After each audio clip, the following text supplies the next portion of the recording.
एटा होची पुरीर जम्बेश्वर ठाकुर रहती एठारे जमद्वार रे एठी सब लोक माने आज समस्तंगर रोग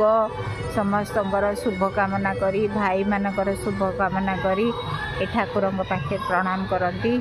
भोग करती दीप बसाती। यही गछ मूलटा है माने जमंकर किछि गोटे अच्छी आस्था जोठिकी सीढ़ी तैयारी हुए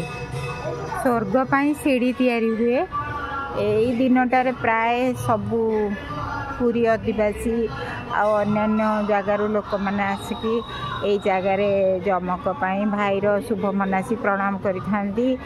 धूप दीप दे था जम्बेश्वर को दर्शन करी वर्तमान तो समय है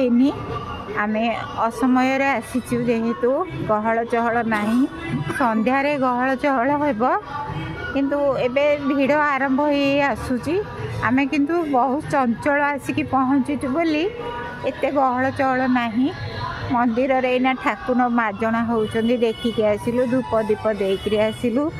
ता सहित ए गछ पाखे देखुचंदी एटे गछड़ा एटा गोटे अस्वस्थ गछ एई अस्वस्थ गछ मूले जमदेवतार बास करती माने किंबदंती कहे एठी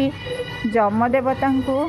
दुआरटा खोला यही जगह थाए से सबू श्रद्धालु मैंने ये आसी दीपदान करी स्वर्ग पाई जो अच्छी किंबदंती लेशुणी तैयारी करथाए 7टा पहाच थिबा विशिष्ट एक लेशुणी तैयारी करके चित्र अंकन करती एटा देखुचंदी एटा होची पुरीर जम्बेश्वर धाम।